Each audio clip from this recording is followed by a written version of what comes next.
உலகமெல்லாம் ஒன்று சேர்ந்து உங்களுக்கு ஒரு நலவை செய்ய நாடினாலும் அல்லாஹ் விதித்ததை தவிர எதுவும் செய்ய முடியாது. உலகமெல்லாம் சேர்ந்து ஒரு தீயதை செய்ய நாடினாலும் அல்லாஹ் விதித்ததை தவிர எதுவும் செய்ய முடியாது. புத்தகம் மூடப்பட்டு விட்டது, பேனாக்கள் உயர்த்தப்பட்டு விட்டது. அல்லாஹ் விதித்ததுதான் எங்களுடைய வாழ்வில் நடக்கும். இந்த சோதனையை கொடுத்தவன் அவன்தான் இதை நீக்குவான் என்ற பொறுமையை கடைபிடிப்பார்கள். அந்த பொறுமையை கடைபிடிப்பவர்களோடு அல்லாஹ் இருக்கிறான். அல்லாஹுடைய தூதர் சொன்னார்கள், ஒரு இறை நம்பிக்கை கொண்டவனுடைய செயல் என்னை ஆச்சரியப்படுத்துகிறது. அவன் எதை செய்தாலும் நலவாகவே அமைகிறது. ஏதாவது நலவை அல்லாஹ் அவனுடைய வாழ்வில் கொடுத்தால் என்ன சொல்லுவான் அவன்? அல்ஹம்துலில்லாஹ், அல்லாஹ்வுக்கே எல்லா புகழும் என்று அல்லாஹுவை சார்வான். ஏன்? கொடுத்தவன் அவன்.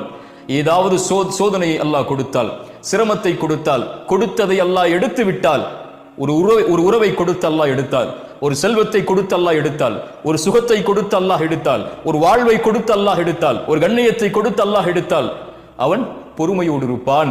அதுவும் அவனுக்கு